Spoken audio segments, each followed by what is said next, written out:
இயேசு கிறிஸ்துவின் நாமத்தினாலே இந்த காலை வேளையில கூடி வந்திருக்கிற உங்கள் ஒவ்வொருவரையும் அன்போடு கூட நான் வாழ்த்துகிறேன். அவருடைய கிருபையும் உண்மையும் தலைமுறைக்கும் உள்ளது என்பதை நாம் அறிந்திருக்கிறோம். இன்றைக்கும் அந்த கிருபையினால் நம்மை ஒன்று சேர்த்திருக்கிற தேவன் அவருடைய உண்மையையும் அவருடைய உடன்படிக்கையையும் காக்கிற தேவனாய் இருக்கிறபடியினால் சங்கீதம் 117 நம்ம பார்க்கிறோம்.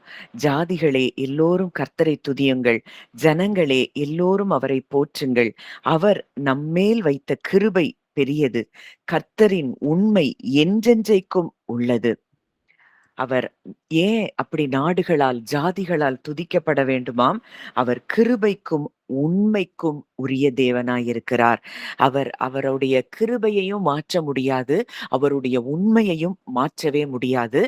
அவருடைய நேச்சர்ல கலந்திருக்கிற ஒன்று அவர் கிருபையும் உண்மையும் உள்ள தேவன். அவர் இரக்கங்களின் தேவன். அப்போ இந்த வார்த்தைய ஒரு ஆங்கில மொழிபெயர்ப்பு அத நான் டிரான்ஸ்லேட் பண்ணி வைத்திருக்கிறேன். எல்லா நாடுகளிலும் உள்ள அனைவருமே கர்த்தரை புகழுங்கள், அவரை துதியுங்கள். உங்கள் உள்ளத்தின் ஆழத்திலிருந்து அவரை துதியுங்கள்.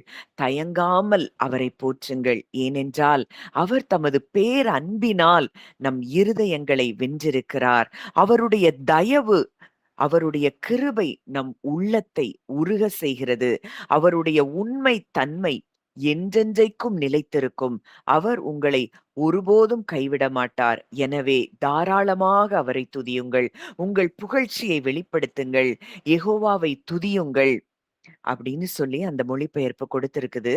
அவர் அவர் அவருடைய அன்பினால் நம் இருதயங்களை வென்றிருக்கிறார் அப்படிங்கிறதுக்கு என்ன அர்த்தம்னா, நம்ம ஒரு ஒரு காலத்துல நம்ம அக்கிரமங்களினால, பாவங்களினால மரித்து போய் கிடந்தோம். நம்ம பிடிவாதத்துல இருந்தோம்.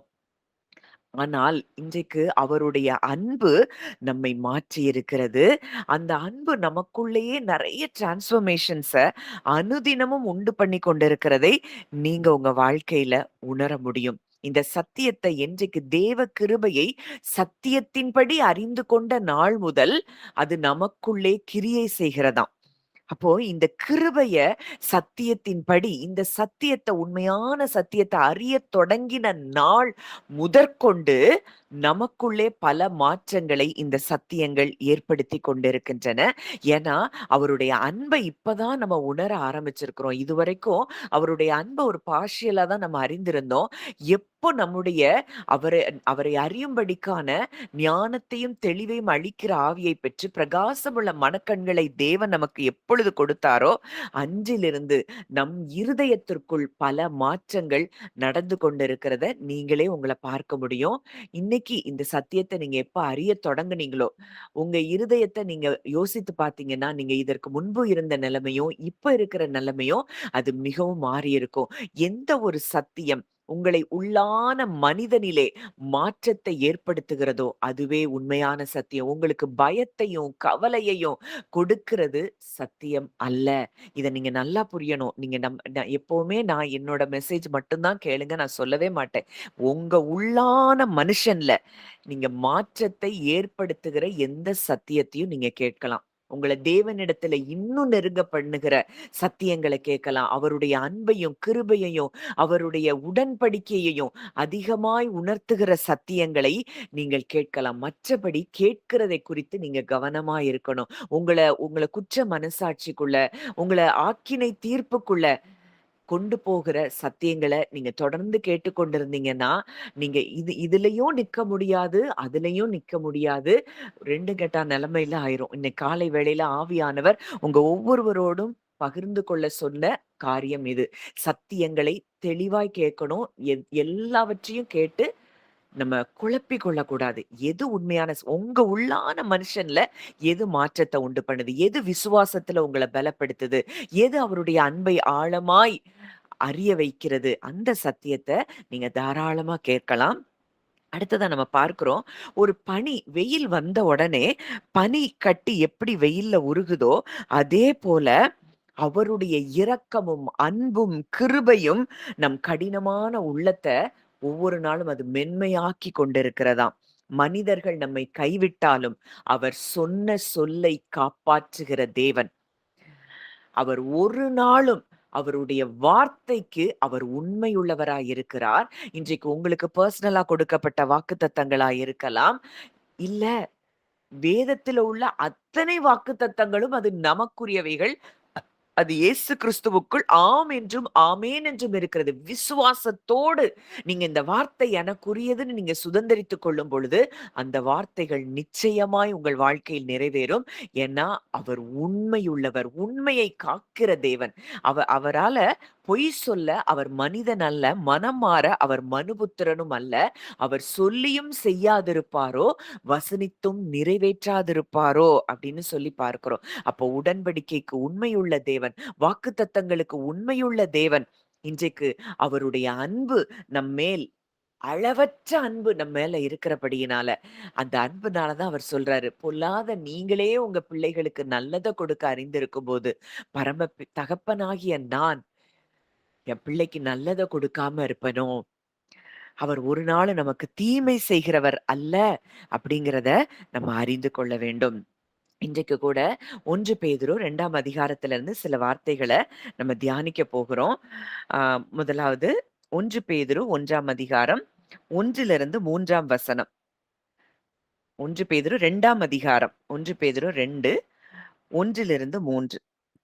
இப்படி இருக்க கர்த்தர் தயவுள்ளவர் என்பதை நீங்கள் ருசி பார்த்ததுண்டானால் சகல துர்க்குணத்தையும் சகலவித கபடத்தையும் வஞ்சகங்களையும் பொறாமைகளையும் சகலவித புறங்கூறுதலையும் ஒழித்துவிட்டு நீங்கள் வளரும்படி புதிதாய் பிறந்த குழந்தைகளைப் போல திருவசனமாக்கிய களங்கமில்லாத ஞானப்பாலின் மேல் வாஞ்சையாயிருங்கள். இந்த வசனங்கள 8வது வசனம் வரைக்கும் இன்னைக்கு தியானிக்க போறோம். இன்னும் தேவன் நம்முடைய மனக்கண்களை இந்த வார்த்தைகள் மூலம் திறக்கப் போகிறார். கவனமா கேளுங்க. பல காரியங்கள் உங்க இருதயத்துல நெறைய அரண்கள் எல்லாம் நிச்சயமா உடையும். உங்க இருதயம் கொழுந்து விட்டு எரியும். உங்க இருதயத்துல இருக்கக்கூடிய பயம், கவலை என்ற கட்டுகள் எல்லாம் நிச்சயம் இன்றைக்கு அது அறுந்து விழும். அதனால கொஞ்சம் உங்க மைண்ட ஃப்ரீயா வச்சு இந்த வார்த்தைகள நம்ம தியானிப்போம். இதுல 8வது வசனம் வரைக்கும் நம்ம தியானிக்கணும். இந்த முதல் 3 வசனங்கள இன்னொரு ஒரு ஆங்கில மொழிபெயர்ப்பு, அது எப்படி அது மொழிபெயர்த்து குடுத்து அந்த அந்த மொழிபெயர்ப்பு ரொம்ப அழகா இருக்குது. அத நான் வாசிக்கிறேன். அதுக்கப்புறம் அதோட டீட்டெயிலா நம்ம பார்க்கலாம். இப்பொழுது நீங்கள் புதுப்பிக்கப்பட்டு இந்த நித்தியமான உரையாடலில் அன்பில் நீங்கள் இணைந்திருப்பதினால் உங்கள் கவனத்தை திசை திருப்பும் பேச்சுக்கள் உங்களுக்கு தேவையில்லை. பழைய செயல்பாடு சார்ந்த மனநிலை, அதாவது முயற்சியால் தேவனை அடைய நினைப்பது தொடர்பான அனைத்தையும் விட்டுவிடுங்கள். வஞ்சகம், வேஷம், பொறாமை, புறங்கூறுதல் போன்ற தேவையற்ற காரியங்களை தவிருங்கள். இவைகளால் உங்கள் ஆத்துமாவிற்கு எந்த பலனும் இல்லை. ஒரு பிறந்த குழந்தை எப்படி தாய்ப்பாலுக்காக ஏங்குமோ, அப்படியே நீங்கள் கலப்படமில்லாத வார்த்தை என்னும் ஞான பாலிற்காக ஏங்குங்கள். இதுவே உங்களை பலப்படுத்தும் உண்மையான உணவு. கர்த்தருடைய கிருபையின் ருசியை நீங்கள் ஒருமுறை கண்டுவிட்டால் உங்கள் வாழ்நாள் முழுவதும் அந்த அன்பிற்கு அடிமையாகி விடுவீர்கள். கர்த்தருடைய ஆளுகை அவருடைய கிருபையின் மேல் நிலைநிறுத்தப்பட்டுள்ளது. இதுதான் இந்த முதல் 3 வசனங்களுக்கு அந்த வேதாகமம் கொடுத்திருக்கிற மொழிபெயர்ப்பா பார்க்கிறோம். அப்போ இன்றைக்கு நம்ம எப்படி இருக்கிறோம்? புது சிருஷ்டியாய் இருக்கிறோம். இன்றைக்கு நாம் புது சிருஷ்டியாய் மாறி, நம்மை அவரோடு கூட ஒன்றிணைந்திருக்கிறபடியினால், நம்முடைய கவனத்தை திசை திருப்பும் எந்த பேச்சுக்களும் நமக்கு தேவையில்லை. நம்ம பெர்ஃபார்மன்ஸ் மைண்ட் செட் எதையோ செஞ்சு செஞ்சு தான் தேவன அடையணும். நான் இத செய்யணும், அத செய்யணும், நான் ஜெபிக்கணும், நான் இத பண்ணணும், இத செய்யலன்னா தேவன் என்ன நேசிக்க மாட்டாரு. இத செய்யலன்னா எனக்கு கேடு நடந்துரும், கெடுதல் நடந்துரும். இப்படின்னு ஏதோ நம்ம செய்கிற செயல்களை சார்ந்து நாம் வாழ வேண்டிய அவசியமில்லை. அப்படி வாழ்வது அந்த பழைய உடன்படிக்கையில தான் எதையாவது செஞ்சு, இப்படி செஞ்சு, அப்படி செஞ்சு தேவன பிரியப்படுத்தணும்னு சொல்லி, அப்படிப்பட்ட மனநிலையில் அவர்கள் வாழ்ந்தார்கள். பழைய செயல்பாடு சார்ந்த மனநிலை தொடர்பான அனைத்தையும் விட்டு விடுங்கள். எல்லாத்தையும் விட்டுருங்க. அவருடைய கிருபையை சார்ந்து வாழ ஆரம்பியுங்கள்.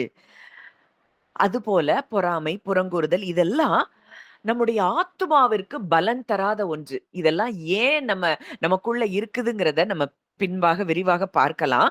ஒரு பிறந்த குழந்தை எப்படி தாய்ப்பா அது வேற எதையும் எதிர்பார்க்காது. அந்த தாய்ப்பாலுக்காக ஏங்குமோ, அதே போல அந்த கலங்கமில்லாத ஞானப்பாலாகிய அவருடைய வார்த்தையின் மேல் நீங்க வாஞ்சையா இருக்கும்படி அங்க நமக்கு சொல்லப்பட்டிருக்கிறது. நம்மை பலப்படுத்துகிற உண்மையான உணவுதான் அவருடைய வார்த்தை. இந்த காலை வேளையில நெறைய பேரால நெறைய பேர் இன்னும் தூங்கிட்டு இருக்காங்க. இன்னும் நீங்க கூட ரெஸ்ட் எடுக்கலாம்.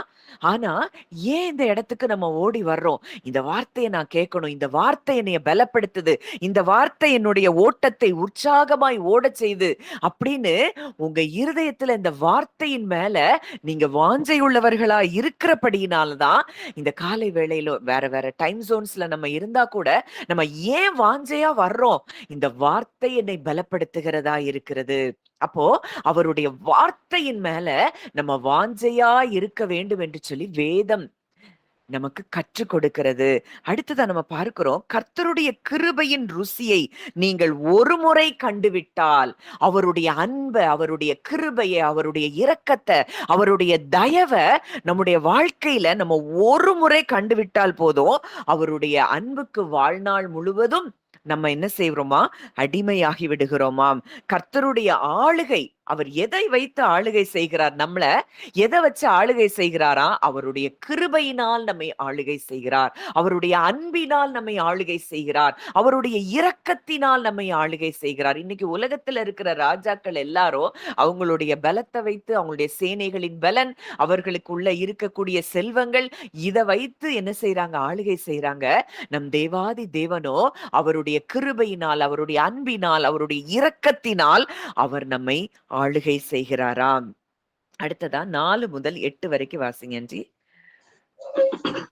மனுஷரால் தள்ளப்பட்டதாயினும் தேவனால் தெரிந்து கொள்ளப்பட்டதும் விலையேற பெற்றதுமாயிருக்கிற ஜீவனுள்ள கல்லாகி அவரிடத்தில் சேர்ந்தவர்களாகிய நீங்களும் ஜீவனுள்ள கற்களைப் போல ஆவிக்கேற்ற மாளிகையாகவும் இயேசு கிறிஸ்து மூலமாய் தேவனுக்கு பிரியமான ஆவிக்கேற்ற பலிகளை செலுத்தும்படிக்கும் பரிசுத்த ஆசரிப்பு கூட்டமாகவும் ஆசாரிய கூட்டமாகவும் கட்டப்பட்டு வருகிறீர்கள்.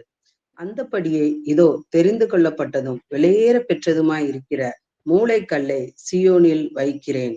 அதின் மேல் விசுவாசமாய் இருக்கிறவன் வெட்கப்படுவதில்லை என்று வேதத்தில் சொல்லி இருக்கிறது. ஆகையால் விசுவாசிக்கிற உங்களுக்கு இது விலையேற பெற்றது.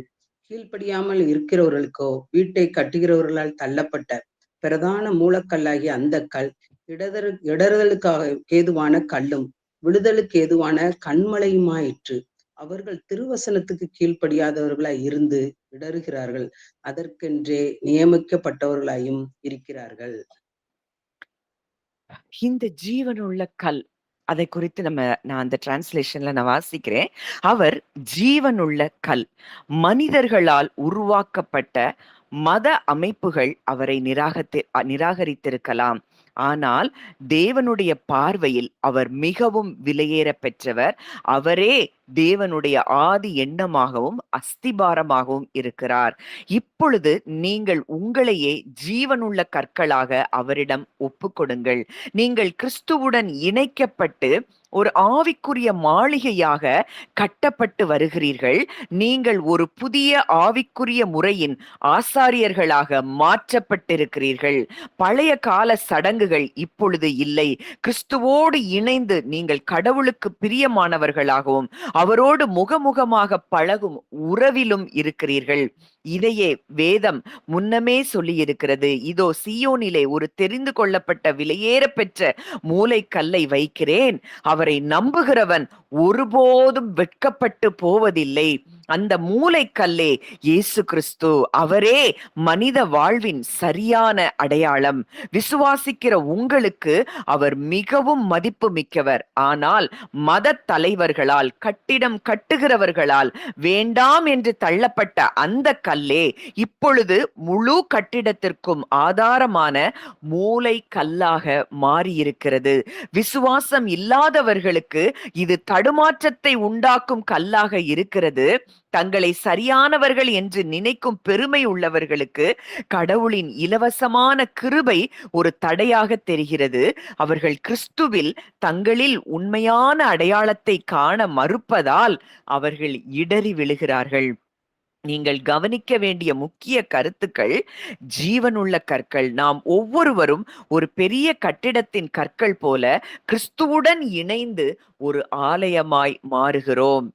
இயேசுவே அஸ்திபாரம். அவரை வைத்தே நம் வாழ்வின் மற்ற பகுதிகள் நேராக கட்டப்படுகின்றன.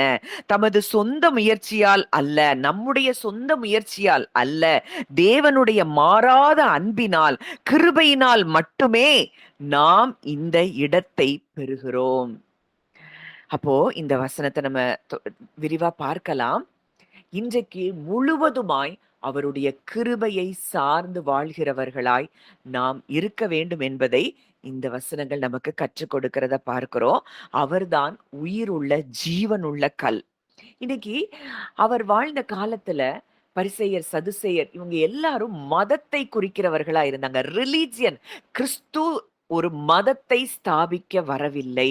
அவரே வழி, அவரே சத்தியம், அவரே ஜீவன். உண்மையான தேவனை அடைவதற்காக, தேவனோடு கூட நாம் ஒன்றிணைக்கப்படுவதற்காகத்தான் அவர் பூமிக்கு வந்தாரே தவிர எந்த மதத்தையும் அவர் ஸ்தாபிக்க இந்த பூமிக்கு வரல. அதனால இந்த மத அமைப்புகள், கட்டமைப்புகள் எல்லாம் அவரை என்ன செஞ்சிருச்சு? புறக்கணிச்சிருச்சு. அவரை ஒவ்வொரு முறையும் பரிசேயர், சதுசேயர் அவரை பார்க்கும் பொழுது அவரை எப்படியாவது குற்றம் சாட்டலாம், எப்படியாவது அவரை புறக்கணித்து தள்ள வேண்டும் என்கிறதுலதான் நோக்கமா இருந்தாங்க. ஆனா தேவனுடைய பார்வையிலோ அவர் மிகவும் விலையேற பெற்றவராயிருந்தார். இன்றைக்கு உங்களை எந்த மத கட்டமைப்புகள் கூட புறக்கணித்து தள்ளி இருக்கலாம். ஆனா அவருடைய பார்வையில் நீங்கள் விலையேற பெற்றவர்களாய் இருக்கிறீர்கள். அவரே நமக்கு அஸ்திபாரமாக இருக்கிறார். கிறிஸ்துவே நமக்கு அஸ்திபாரமாக இருக்கிறார். அஸ்திபாரமாகிய அவர் மேல் நீங்கள் கட்டப்பட்டு இருப்பீர்கள் என்றால் ஒன்றும் உங்களை அணுக முடியாது, உங்களை அசைக்க முடியாது. இப்போ நம்ம ஜீவனுள்ள கற்களாக, நானும் அந்த ஜீவனுள்ள கல், அந்த ஜீவனுள்ள கல்லின் மேல கட்டப்படுகிற கற்களாய் நம்ம இருக்கிறோம். அந்த ஜீவனுள்ள கற்களாக அவரிடத்துல நம்ம என்ன செய்யணுமா? ஒப்பு கொடுக்கணுமா? கிறிஸ்துவுடன் இணைக்கப்பட்டு ஒரு ஆவிக்குரிய மாளிகையாக நாம் கட்டப்பட்டு வருகிறோம். ஒரு ஆசாரிய ஊழியத்தை நாம் செய்யும்படிக்கு நாம் மாற்றப்பட்டிருக்கிறோம். பழைய கால சடங்குகள்லாம் இப்போ கிடையாது. கிறிஸ்துவோடு இணைந்து நாம் தேவனுக்கு பிரியமானவர்களாக அவரோடு முகமுகமாக பழகும் உறவுக்குள் நாம் வந்திருக்கிறோம்.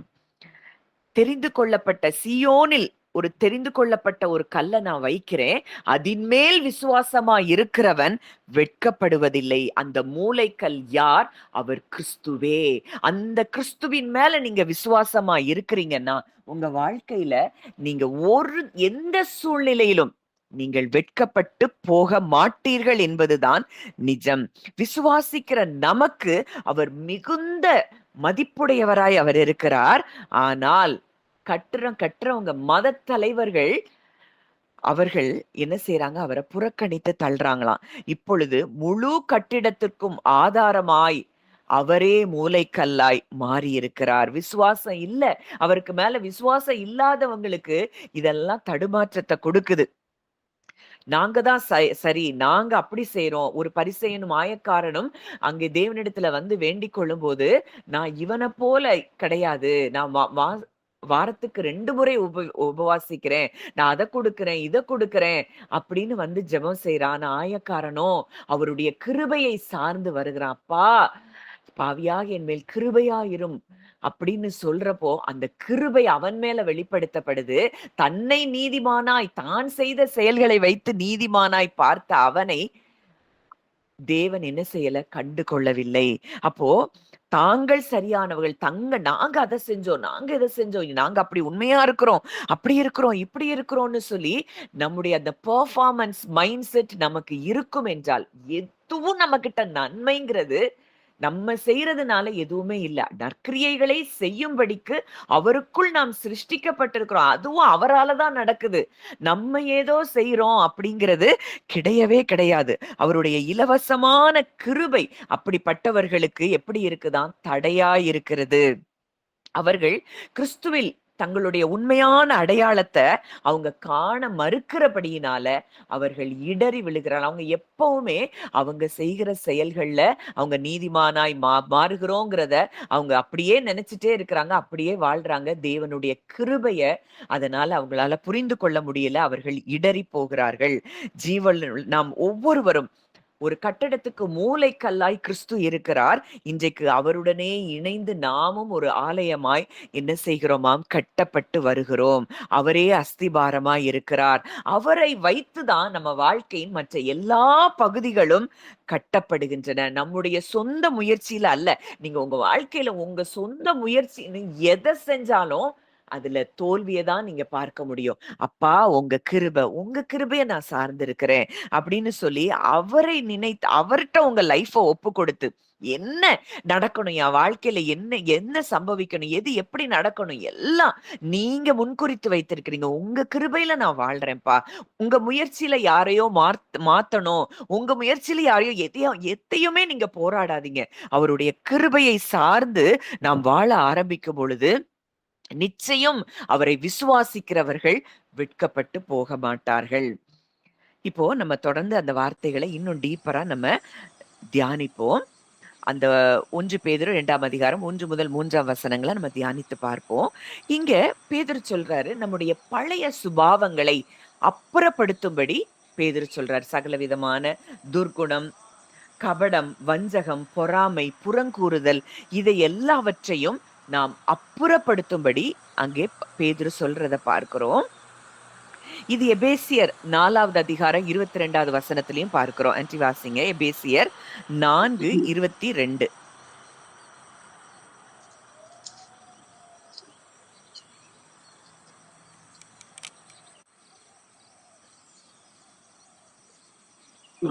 அந்தப்படி முந்தின நடக்கைக்குரிய மோசம் போக்கும் இச்சைகளாலே கெட்டு போகிற பழைய மனுஷனை நீங்கள் களைந்து போட்டு உங்கள் உள்ளத்திலே புதிதான ஆவியுள்ளவர்களாகி மெய்யான நீதியிலும் பரிசுத்தத்திலும் தேவனுடைய சாயலாய் சிருஷ்டிக்கப்பட்ட புதிய மனுஷனை தரித்து கொள்ளுங்கள்.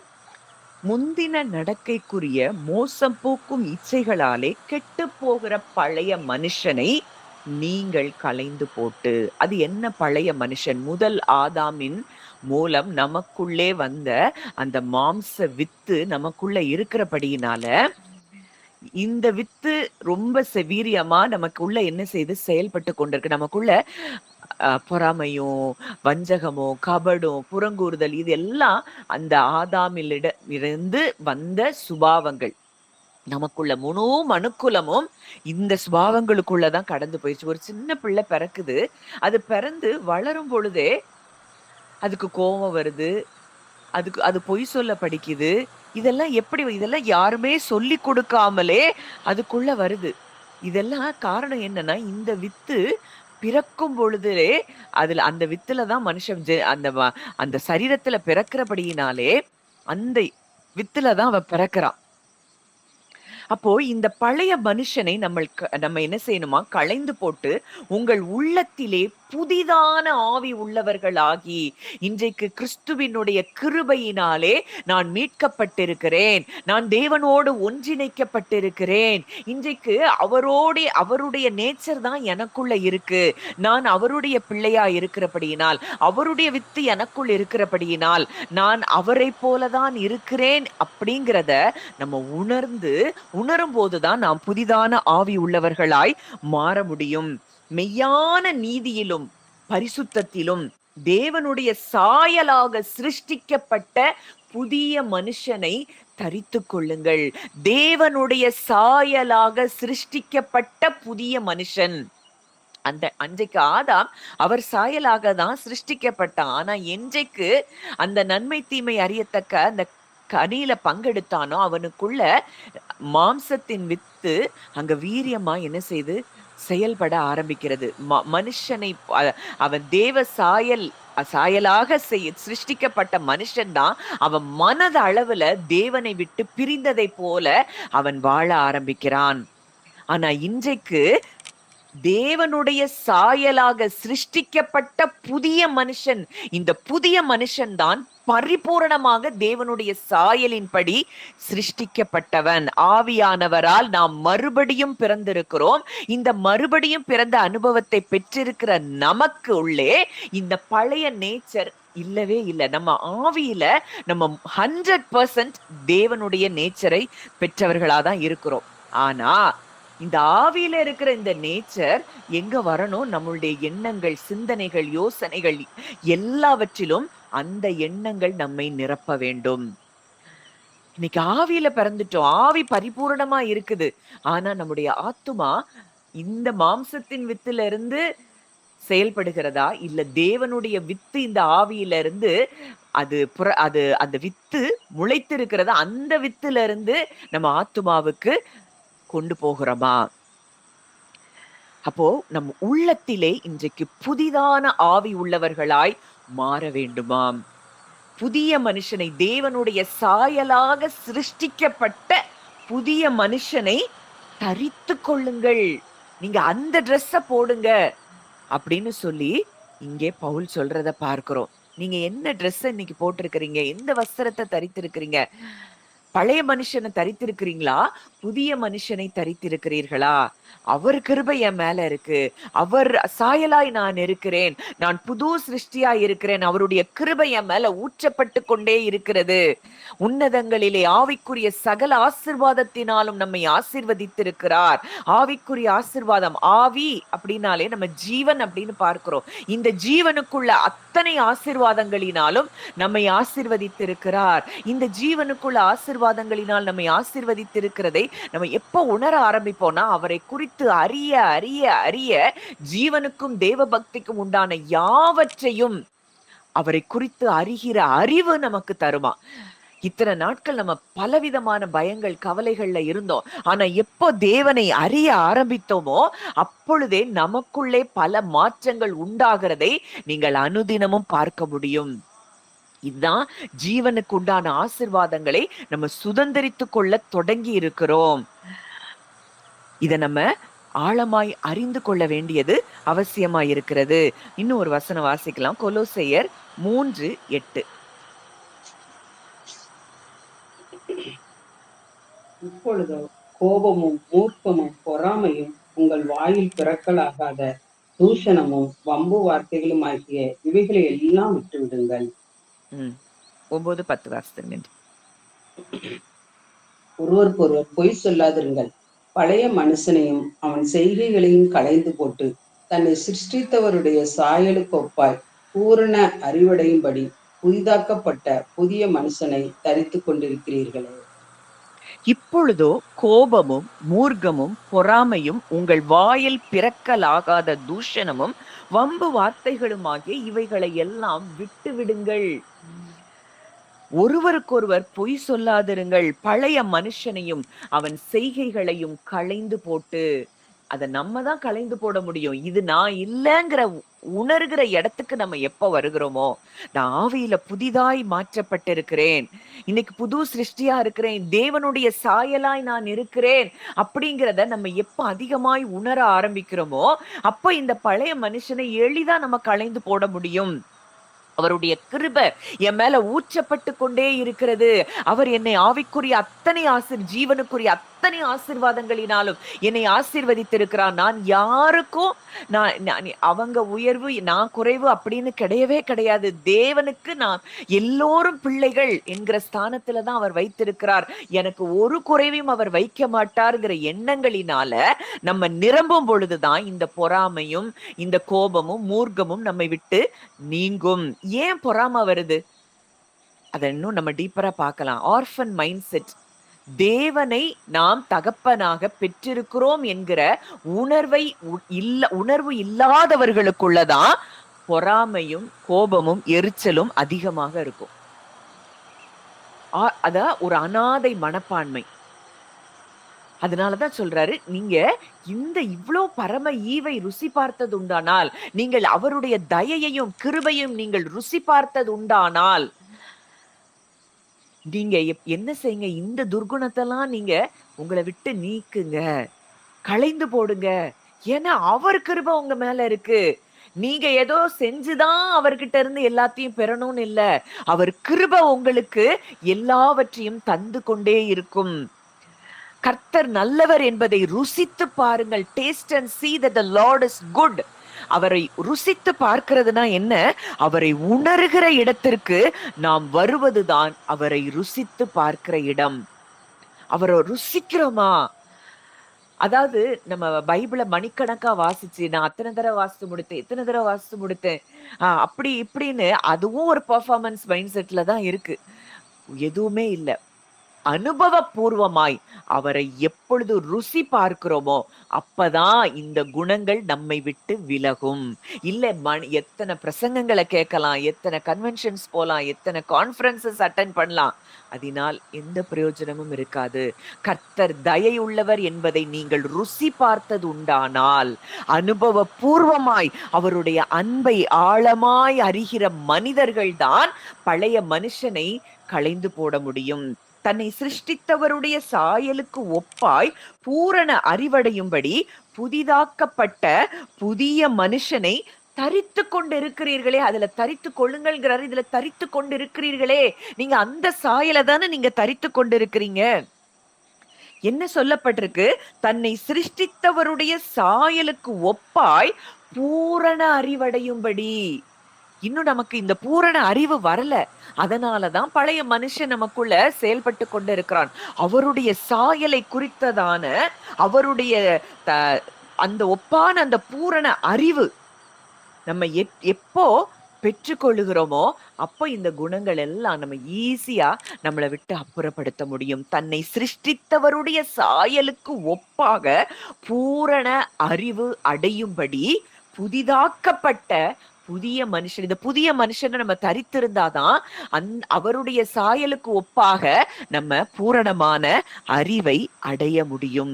அவர் எப்படிப்பட்டவர் அப்படின்னு அவரை குறித்ததான பூரண அறிவை அடைய அடைய அடைய அடைய நம்ம இருதயத்துல சமாதானம் பெருகும். அதனாலதான் நம்முடைய தேவனையும் கர்த்தராகிய இயேசு கிறிஸ்துவும் அறிகிற அறிவினால் கிருபையும் சமாதானமும் பெருக கடவது.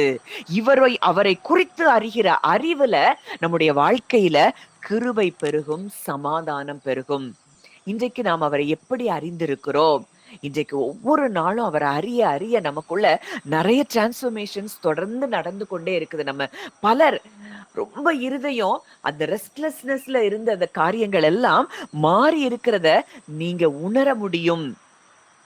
அப்போ இன்றைக்கு இந்த ரெஸ்டுக்குள்ள நம்ம வந்திருக்கிறோமா, இல்ல இன்னமும் அந்த பழைய மனுஷன் நமக்குள்ள வீரியமாய் செயல்பட்டு கொண்டிருக்கிறானா அப்படிங்கிறத உணரணும். இதுவரைக்கும் நான் சொன்னது எல்லாராலையும் அண்டர்ஸ்டாண்ட் பண்ண முடியுதா, இல்ல இதை இன்னும் நான் டீப்பா சொல்லணுமா?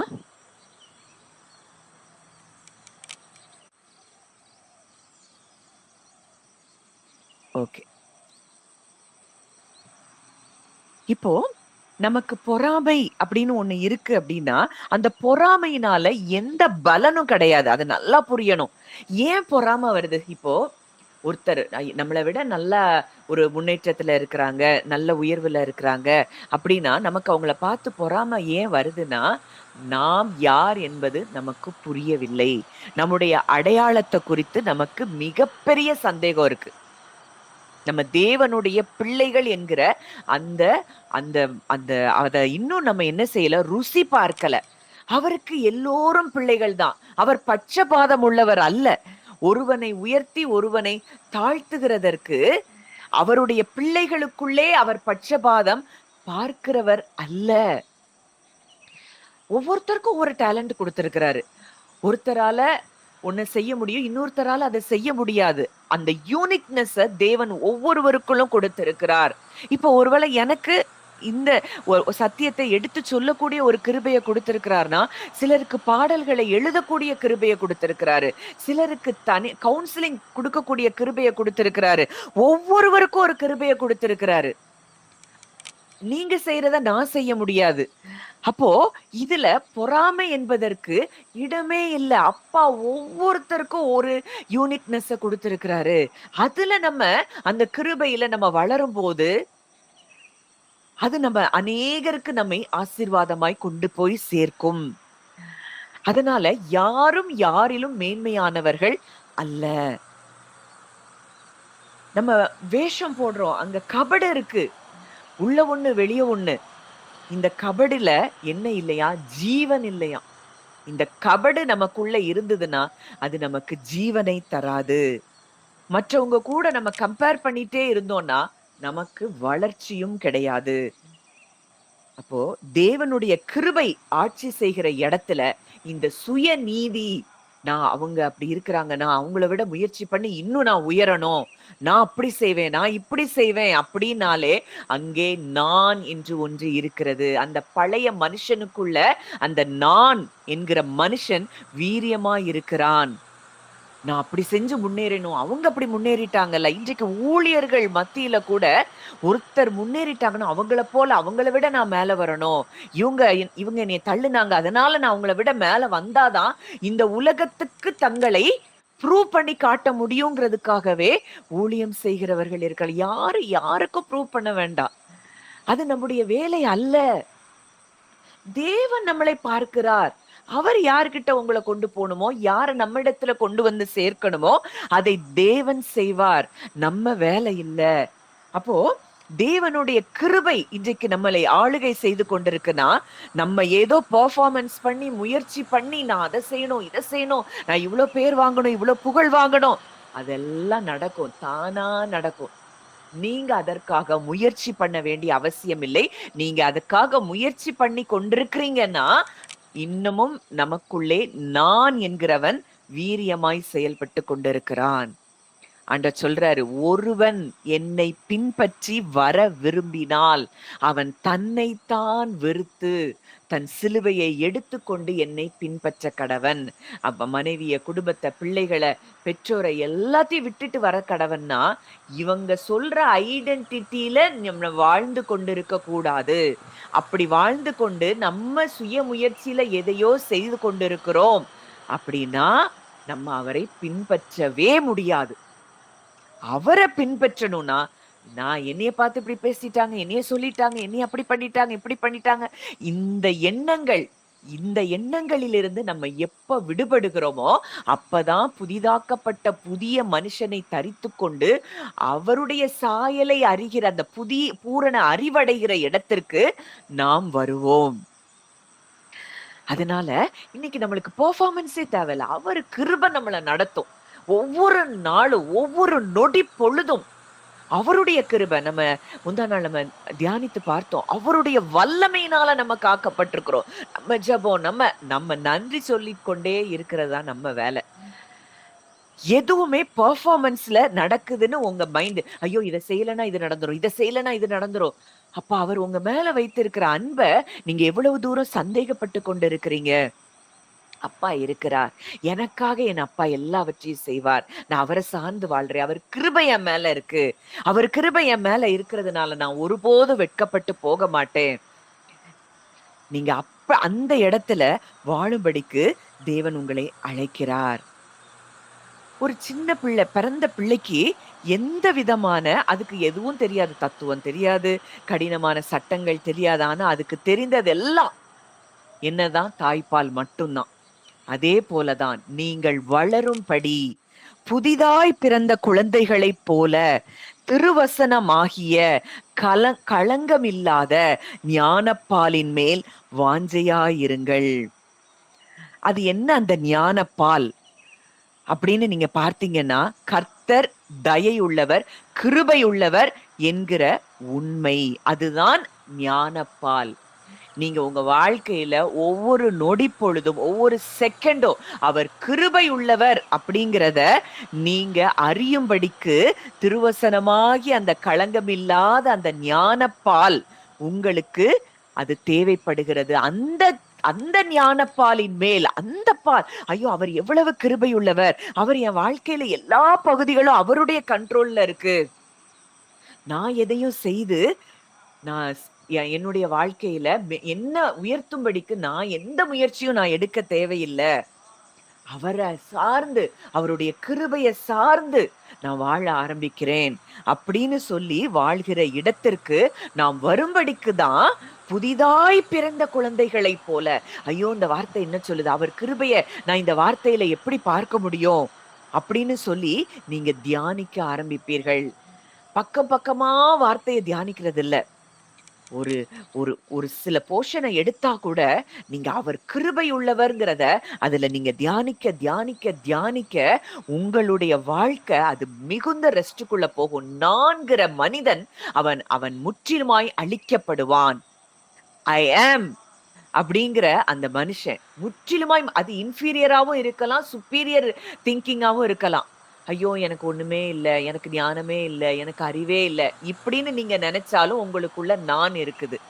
இல்ல, நான் அப்படி, எனக்கு அந்த திறமை இருக்கு, எனக்கு அந்த ஞானம் இருக்கு இப்படின்னு சுப்பீரியரா உங்கள குறிச்சு திங்க் பண்ணாலும் உங்களுக்குள்ள நான் என்கிற மனிதன் இருக்கிறான். இல்ல, பயப்பட்டீங்க, ஐயோ இது எப்படி நடக்குமோ, இது இப்படி ஆயிருமோ, அப்படி ஆயிருமோ அப்படின்னு நீங்க நினைச்சாலும் அங்க நான் இருக்கிறது. நீங்க கவலைப்பட்டாலும் உங்களுக்குள்ள நான் என்கிற எண்ணம் இருக்கிறது.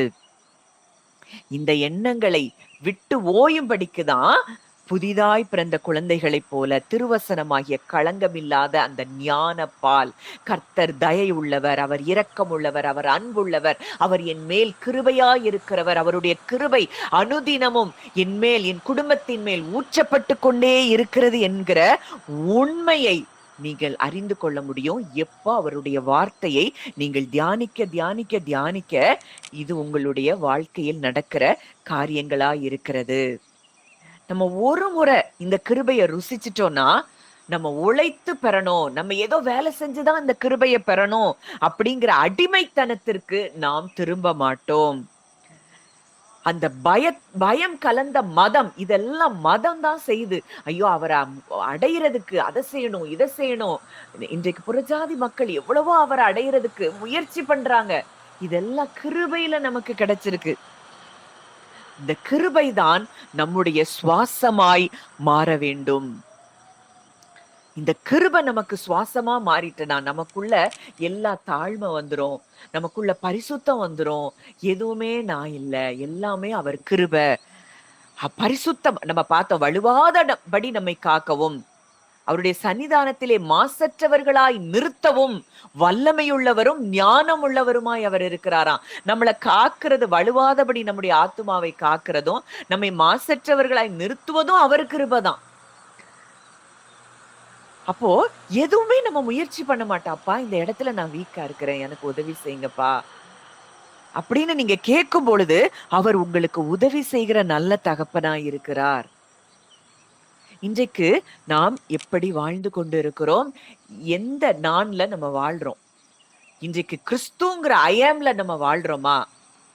இல்ல, நான் அப்படி, நான் இப்படி அப்படின்னு நம்முடைய குல பெருமைகள், நம்முடைய செல்வங்கள் இதெல்லாம் வச்சு நம்ம மேன்மை பாராட்டுறோமா? இல்ல, நான் அப்படி இல்ல, இப்படி இல்ல, I am not strong, I am not worthy, I am not valuable, I am diabetic. இது நான், இது அதுவுமே ஒரு நான் தான். அது நீங்க கிடையாது. நீங்க புதிய மனுஷன், கிறிஸ்துவின் சாயலாக சிருஷ்டிக்கப்பட்ட புதிய மனுஷனில பலவீனம் இருக்க முடியாது. அதுலயும் அவருடைய கிருபையை தான் நம்ம சார்ந்து வாழ முடியும். அவருடைய வல்லமையினால் காக்கப்பட்டிருக்கிற நம்மை ஏதாவது அணுக முடியுமா? அவர் அனுமதி கொடுத்துருவாரா? அந்த அவருடைய கிருபையையும் அன்பையும் அவருடைய வல்லமையும் நம்ம சார்ந்து வாழ ஆரம்பிக்கும் பொழுது நம்முடைய இருதயம் மிகவும் லகுவான இடத்திற்கு அது வருவதை நீங்கள் நிச்சயம் பார்க்க முடியும். இன்றைக்கு தேவன் உங்களுடைய இருதயத்தில் அவர் பேசிக் கொண்டிருக்கிறார். இன்றைக்கு இந்த பயம் நம்மை விட்டு அறவே போகும்படி இந்த கிருபை நம்மளை தாங்கி கொண்டிருக்குதுன்னா இந்த கிருபை நம்மளை நடத்தும். அவருடைய உண்மை, அவர் உண்மையுள்ளவர், அவருடைய உண்மை தன்மைக்கு அவர் மாற மாட்டார், அவரால் மாற முடியாது. அவருடைய கிருபையையும் அவரை விட்டு எடுக்க, நம்ம மேல அவர் பொழிகிற கிருபையும் மாற்ற முடியாது. மாறா உங்க பழைய மனுஷன்ல நீங்க வாழ்ந்து கொண்டிருந்தாதான் இந்த இடத்துக்குள்ள நீங்க ஸ்ட்ரகிள் பண்ணிட்டே இருப்பீங்க. இந்த காலை வேளையில தேவன் நம்மோடு கூட ஆழமாய் இடைப்படுகிறதை நீங்கள் உணர வேண்டும். அடுத்ததா நம்ம பார்க்கிறோம், அவரை ஒரு ஜீவனுள்ள கல் அப்படின்னு பேதுரு என்ன செய்யறாரு, எக்ஸ்பிளைன் பண்றாரு. இதே வசனம் ஏசாயா 28:16 நம்ம பார்க்கிறோம். சங்கீதம் 118:22 வீடு கட்டுகள் ஆகாதென்று தள்ளின கல் மூளைக்கு தலைக்கல்லாயிற்று. இப்போ இதுலயும் பார்க்கிறோம், மனுஷரால் தள்ளப்பட்டதாயினும் தேவனால் தெரிந்து கொள்ளப்பட்டதும் விலையேற பெற்றதுமாய் இருக்கிற ஜீவனுள்ள கல்லாகி அவரிடத்தில் சேர்ந்திருக்கிறோம். இந்த மத அமைப்புகள் எல்லாம் அவரை நிராகரிச்சிருச்சு. ஆனா பரலோகம் அவரைத்தான் மூளைக்கல்லாக, கார்னர் ஸ்டோனாக உயர்த்தி இருக்கிறது. விபச்சாரத்துல அந்த பெண்ணை பிடிக்கிறாங்க. மத தலைவர்கள் கல்லெறிய துடிக்கிறாங்க, அவளை எப்படியாவது கல்லெறியணும். அவங்க கையில இருந்தது எல்லாம் குற்றம் சாட்டுகிற கற்கள். ஆனால் அங்கே நின்ற உண்மையான ஜீவனுள்ள கல்லாகிய இயேசு அவளுக்கு தன்னுடைய கிருபையை வெளிப்படுத்தினதை பார்க்கிறோம். குற்றம் சாட்டினவங்க அவங்க கற்களை கீழே போட்டுட்டு ஓடிட்டாங்க. மதத்தின் கற்கள் என்ன செஞ்சிட்டான்? விழுந்து போயிட்டு. கிருபையின் கல்லாகிய கிறிஸ்து அவர் உறுதியாக அங்கே நின்றதை பார்க்கிறோம். ஒரு நாளும் அந்த குற்றச்சாட்டுதல்ங்கிறது நமக்கு மேல கிடையவே கிடையாது. அவர் கிருபை நம்மை எல்லாவற்றையும் நீக்கி நம்மை சுத்திகரித்திருக்கிறது. தமக்கு முன்பாக நாம் அன்பில் பரிசுத்தம் உள்ளவர்களும் மாசற்றவர்களுமாய் இருப்பதற்கு அவர் கிறிஸ்துவுக்குள் நம்மை முன் குறித்திருக்கிறாராம். நாம் பரிசுத்தமாக்கப்பட்டவர்களாக, குற்றமற்றவர்களாக, கண்டிக்கப்படாதவர்களாக அவருக்கு முன் இருக்கிறோமாம். இது அவருடைய கிருபையினால் உண்டாகி இருக்கிறதை நாம் உணர வேண்டும். இதை உணரும் போதுதான் நம்ம பரிசுத்தத்தின் மேல பரிசுத்தத்தை பெற முடியும். நம்ம பாவி பாவத்தை விட்டு வெளியே வா, பாவத்தை விட்டு வெளியே வான்னு சொல்லும் போது நிச்சயமா எந்த மனுஷனாலும் முடியாது. நீ யார், அடையாளம் என்ன அப்படிங்கிறத நம்ம சொல்ல சொல்ல சொல்ல ஒரு மனுஷனுடைய எண்ணங்கள், நினைவுகள், சிந்தனைகள் எல்லாம் மாற ஆரம்பிக்கும். அப்போ நம்ம ஏதோ வெறும் செங்கல் கிடையாது, நம்ம அந்த கிறிஸ்துவாகிய மூளைக்கல்லோடு இணைக்கப்பட்டிருக்கிற ஒரு ஜீவனுள்ள கல்லாய் நாமும் இருக்கிறோம். நம்ம அந்த ஜீவனுள்ள கற்களை போல ஆவிக்குரிய மாளிகையாக நாம் கட்டப்பட்டு வருகிறோம். பழைய ஏற்பாட்டுல அந்த சாலமோன் தேவ ஆலயத்தை கட்டின பொழுது வாசிக்கலாம். 1 ராஜாக்கள் 6ஆம் அதிகாரம் 7ஆம் வசனம். 1 ராஜாக்கள் 6:7. 1 ராஜாக்கள் 6:7.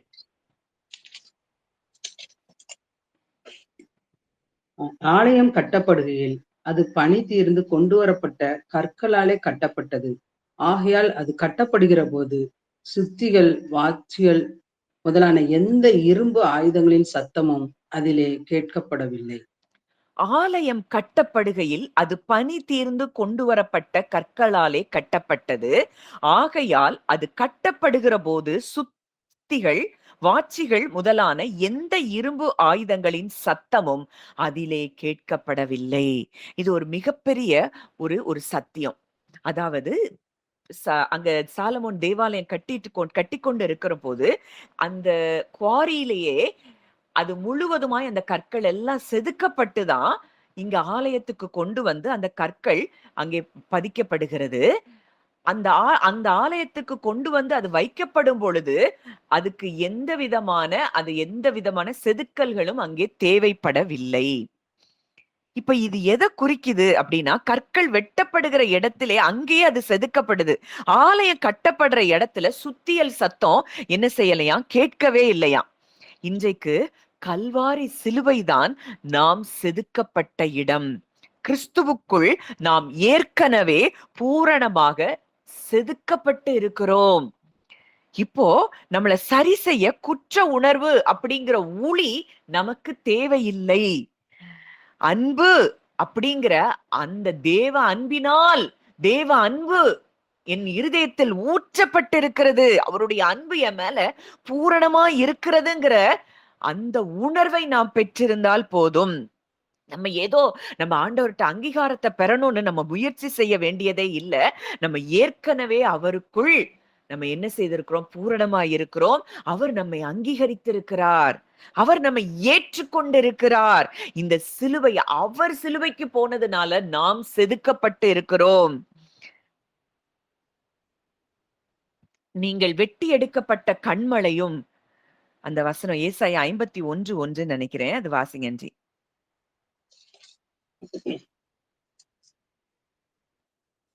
நீதியை பின்பற்றி கர்த்தரை தேடுகிற நீங்கள் எனக்கு செவி கொடுங்கள். நீங்கள் வெட்டி எடுக்கப்பட்ட கன்மலையும் நீங்கள் தோண்டி எடுக்கப்பட்ட துறவின் குழியையும் நோக்கி பாருங்கள். நீங்கள் வெட்டி எடுக்கப்பட்ட கன்மலை, நம்ம அவர்ல இருந்து வெட்டி எடுக்கப்பட்ட கன்மலை, அவரும் நாமும் இன்றைக்கு ஒன்றா இருக்கிறோம். இன்னைக்கு இந்த இடத்துக்கு நம்ம மைண்ட் வருதுன்னா எவ்வளவு ஃப்ரீ ஆயிருவோம் நம்மளுடைய ஆத்துமாவில. நம்ம கற்கள் மட்டுமல்ல, அடுத்ததா நம்ம பார்க்கிறோம், நம்ம கற்கள் மட்டுமல்ல, நாம் அந்த கன்மலையாகிய அவரிடத்தில வந்த வெளிப்பட்டு வந்த கற்கள் மாத்திரமல்ல, அவருக்கு பணிவிடை செய்யும் ஆசாரியர்களாய் நாம் இருக்கிறோம். இயேசு கிறிஸ்துவின் மூலமாய் தேவனுக்கு பிரியமான பலிகளை செலுத்தும்படிக்கு பரிசுத்த ஆசாரிய கூட்டமாய் நாம் இருக்கிறோமாம். இன்றைக்கு ஊழியம் செய்வதற்கு நாம் தெரிந்தெடுக்கப்பட்டிருக்கிறோம். ஒவ்வொருத்தருக்கும் ஒவ்வொரு வகையான ஒரு ஊழியம்தான். இன்றைக்கு நமக்கு நாம் ஒவ்வொருவரும் இந்த பரிசுத்த ஆசாரிய கூட்டமாய் நாம் என்ன செய்திருக்கிறோம்? கட்டப்பட்டு வருகிறோம். ரோமர் 12:1 பார்க்கிறோம். நம்ம சரீரத்தை ஆவிக்குரிய பலியாக, அது வாசிக்கலாம். ரோமர் 12:1.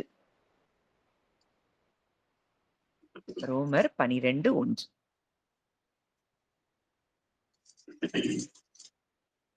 அப்படி இருக்க சகோதரரே, நீங்கள் உங்கள் சரீரங்களை பரிசுத்தமும் தேவனுக்கு பிரியமுமான ஜீவ பலியாக ஒப்பு கொடுக்க வேண்டும் என்று தேவனுடைய இரக்கங்களை முன்னிட்டு உங்களை வேண்டிக் கொள்கிறேன்.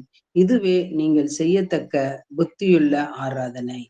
சரீரங்களை பரிசுத்தமும் தேவனுக்கு பிரியமுமான ஜீவ பலியாக ஒப்பு கொடுக்கணும். நம்ம அவர்கிட்ட சரண்டர் பண்றது மட்டும் தான் நம்ம வேலை. நம்மை பரிசுத்தப்படுத்துவதும், நம்மை வழுவாதபடி நம்மை காப்பதும், நம்முடைய டோட்டலா நம்மளுடைய எல்லா சரீரத்தின் அவயவங்களை நீதியின் ஆயுதங்களா அவரிடத்துல என்ன செய்யணும்? ஒப்பு கொடுத்துறணும். ஆண்டவரே, இந்த இடத்துல நான் தவறுறேன். இந்த இடத்துல எனக்கு நான் உங்கள போல உங்க அறிவை நான் பெற்றுக்கொள்ளணும். நீங்க எப்படி இருக்கிறீங்க?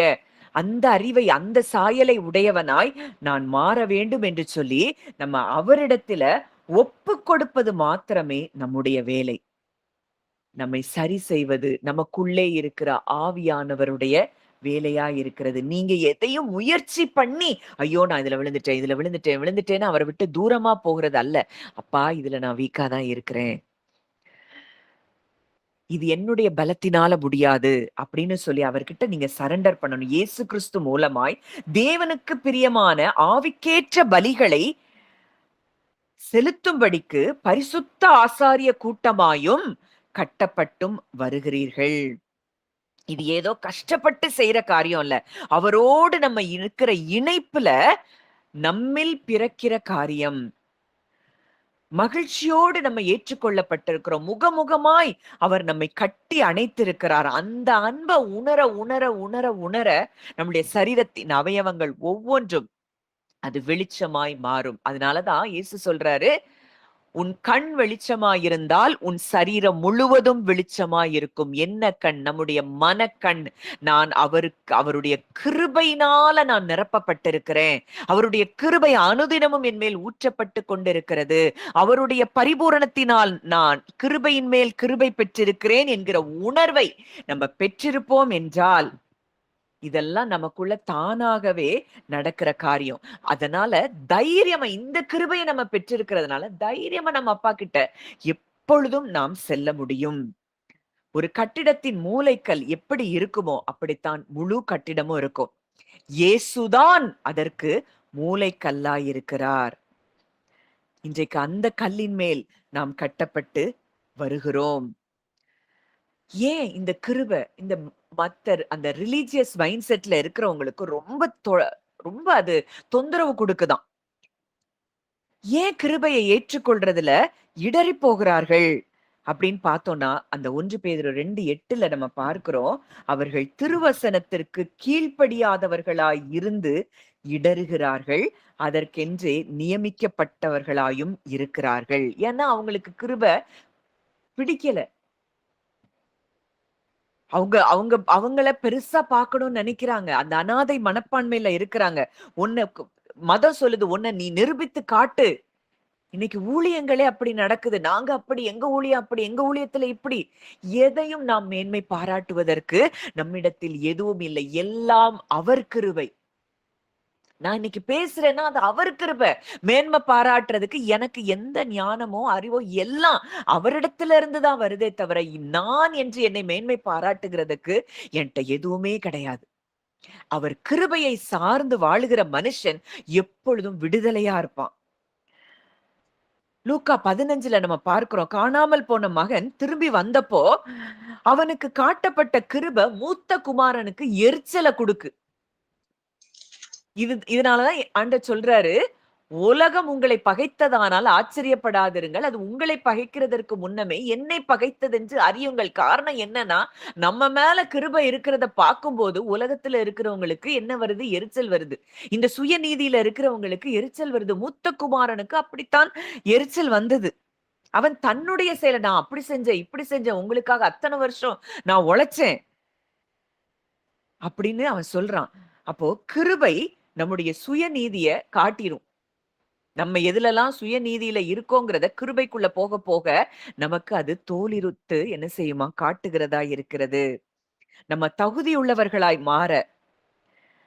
மாற வேண்டியவர்கள் அல்ல. நம்ம ஏற்கனவே சிலுவையில செதுக்கப்பட்டு அவருடைய பூரணமான சாயலை நம்ம பெற்றிருக்கிறோம் என்கிற அறிவை நம்ம உடையவர்களாய் மாறுவதற்காகத்தான் நம்ம அனுதினமும் திருவசனமாகிய களங்கமில்லாத ஞானப்பாலின் மேல் நாம் வாஞ்சையாய் இருக்க வேண்டும். அவர் கிறிஸ்து ஏற்கனவே செதுக்கப்பட்டிருக்கிறார். கிருபையினால் நிலைநிறுத்தப்பட்டிருக்கிறார். அவர் சத்தியம் நிறைந்தவராய் இருக்கிறார். அப்படின்னா இன்றைக்கு அந்த அந்த கற்களின் மேல அந்த வெட்டி எடுக்கப்பட்ட கண்மலை, தோண்டி எடுக்கப்பட்ட குழியின் துறவு, இதை நோக்கி பார்க்கணுமா? அந்த கண்மலையின் மேலதான், அந்த கண்மலையில இருந்துதான் நாமும் உருவாகி இருக்கிறோம் என்றால், நம்ம எந்த காரியத்தையும் நம்முடைய முயற்சியில நம்ம செய்ய வேண்டிய அவசியமே இல்லை. அவரை விசுவாசிக்கிற எவனும் வெட்கப்பட்டு போவதில்லை. இந்த கண்மலையாகிய கிறிஸ்துவின் மேல் நாம் விசுவாசமாய் இருக்கிறோம் என்றால், எதையுமே ஒரு ரெஸ்ட்லெஸ்னஸ்குள்ள நீங்க போகாம, அப்பா உங்க கிருபை என்னைய நடத்தும். உங்க கிருபை என்னைய தாங்கிக் கொள்ளும். அந்த ஒரு வசனம் உண்டு. அது கொலோசையர் நினைக்கிறேன். அந்த வசனம் தெரிஞ்சா எடுங்க ஆன்ட்டி. தேவ கிருபையை சத்தியத்தின்படி தெரிந்து கொண்ட நாள் முதல் அது எனக்குள்ளே பலன் செய்கிறதா இருக்கிறதுன்னு ஒரு வசனம். நான் அதை எடுக்கிறேன். அப்போ இந்த கிருபையை நம்ம எப்போ சத்தியத்தின்படி நம்ம அறிந்து கொள்ள தொடங்குகிறோமோ, அது முதல் நமக்கு அது பலன் தருகிறதா இருக்கிறதாம். இந்த கிருபைய நம்ம சத்தியத்தின்படி இன்றைக்கு அறிய தொடங்கி இருக்கிறோம் என்றால், இது நமக்குள்ளே அது பலனை தருகிறதா இருக்கிறது. இன்றைக்கு இந்த கிருபைய அனுதினமும் உங்க வாழ்க்கையில நீங்க என்ன செய்யுங்க? அந்த கிருபைய சார்ந்து வாழ ஆரம்பிங்க. என்னுடைய பலன் அல்ல, என்னுடைய ஞானம் அல்ல, அவருடைய கிருபை என் மேல இருக்குது. அவருடைய கிருபை என் குடும்பத்தின் மேல இருக்குது. அவருடைய வல்லமையான கரம் என் குடும்பத்தின் மேல இருக்குது. அவருடைய வல்லமையான மிக மிகப்பெரிய அன்பு, பேரன்பு என் குடும்பத்தின் மேல இருக்குது. இதை உணர்ந்து வாழும் பொழுது அந்த சத்தியம், அந்த கிருபை நம்முடைய வாழ்க்கையில அது பலன் தருகிறதா இருக்கிறதாம். நிமிஷம், அந்த வசனத்தை நான் எடுக்கிறேன்.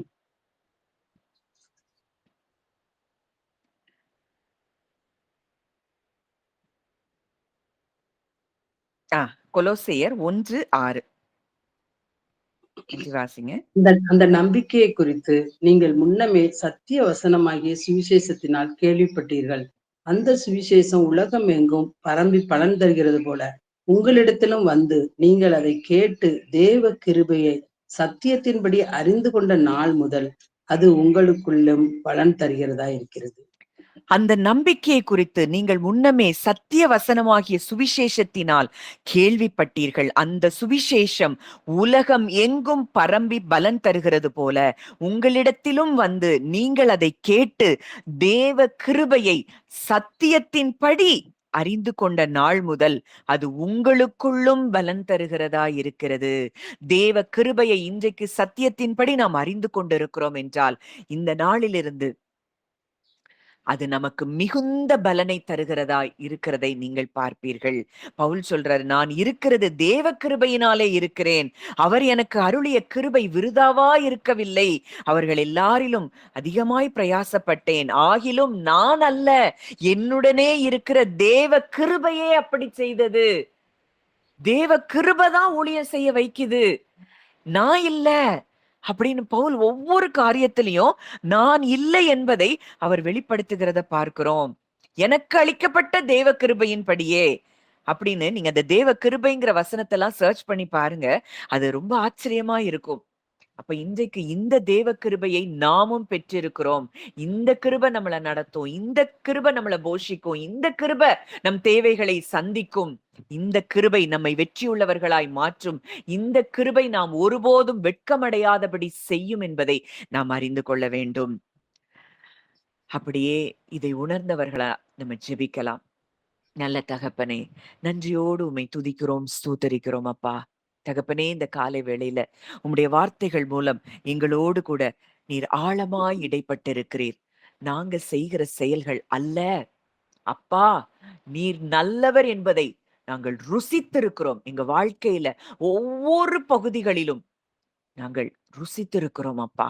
இன்றைக்கு இந்த பழைய மனுஷனை களைந்து போட்டு அப்பா, தேவனுடைய சாயலின்படி சிருஷ்டிக்கப்பட்ட புதிதாக்கப்பட்ட புதிய மனுஷனை நாங்கள் தரித்திருக்கிறோம் என்கிற உணர்வை நாங்கள் ஒவ்வொரு நொடி பொழுதும் அந்த உணர்வு எங்களுக்குள்ள வளரும்படிக்கு கர்த்தாவே நீங்க கிருபை செய்யுங்கப்பா. தேவ கிருபையை இன்றைக்கு நாங்கள் சத்தியத்தின்படி அறிந்து கொண்டிருக்கிறோம். இது எங்களுக்குள்ளே மிகவும் பலன் தருகிறதா இருக்கிறதை நாங்கள் காண போகிறோம். நாங்க அல்லப்பா, எதுவுமே நாங்க இல்ல. உங்க கிருபை எல்லாவற்றையும் எங்களுக்காக செய்து முடிக்கும். அந்த ஆவிக்குரிய கிருபை இன்றைக்கு அது அத்தனை ஆசீர்வாதங்களினாலும் இன்றைக்கு எங்களை நீர் ஏற்கனவே ஆசீர்வதித்திருக்கிறீர். அது எல்லாவற்றையும் எங்களுக்கு தானாய் கொண்டு வரும் என்பதை நாங்கள் விசுவாசித்து உமக்கு நன்றி செலுத்துகிறோம் தகப்பனே. அந்த ஒவ்வொருவரையும் மனதார நான் பிளஸ் பண்றேன். ஒவ்வொருவருக்குள்ளும் இந்த வார்த்தை ஆண்டவரே பல மடங்கு கிரியை செய்யட்டும் அப்பா.